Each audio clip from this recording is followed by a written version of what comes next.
The upcoming confirmation battle over Supreme Court nominee Brett Kavanaugh has again ignited one of the country's most contentious issues, abortion. A vocal bloc of Senate Democrats has vowed to oppose Kavanaugh for fears his confirmation would roll back Roe v. Wade. It's also brought another question into focus. Is there room for anti-abortion rights Democrats in today's party? When Democrats for Life launched nearly 20 years ago, it endorsed over 40 anti-abortion Democrats in Congress. As we approach this year's midterm elections, the group has endorsed just 7 Democrats, 5 of whom are already serving. I think the biggest change was when Obamacare was passed, and the president promised us that there would be no taxpayer funding of abortion and health care. And pro-life Democrats are Democrats, and like all Democrats, they wanted to see a health care bill passed.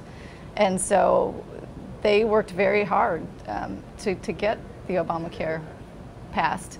And unfortunately, at the end, we had this huge debate over abortion that was completely unnecessary, and it just broke the party apart.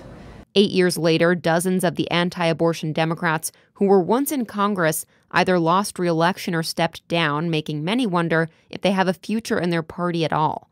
If Missouri is any indication, there might not be room for compromise. The Missouri Democratic Party removed an amendment from its platform that welcomed candidates who did not support abortion rights. That is the way that this country is moving. As we know, a majority of voters want to keep abortion safe and legal, and certainly the way our Democratic representation is moving.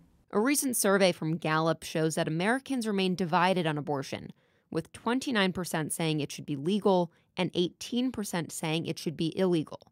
The other half of the country believes it should be allowed, but only in some circumstances. Kavanaugh's nomination and the future of abortion rights in America have ignited voters just months before the midterms.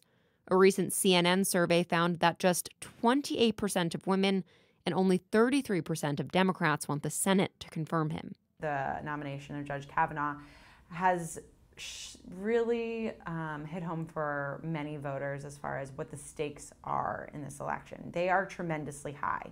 Anti-abortion rights Democrats say that focusing on Kavanaugh's stance on abortion is too risky for the party and jeopardizes votes in swing states, which could hurt them in elections at every level. There's not a single legislature in the South controlled by Democrats, all Republican controlled. There's only one Democratic governor in the South, and he happens to be a pro-life Democrat. That's the type of person we need to run to win.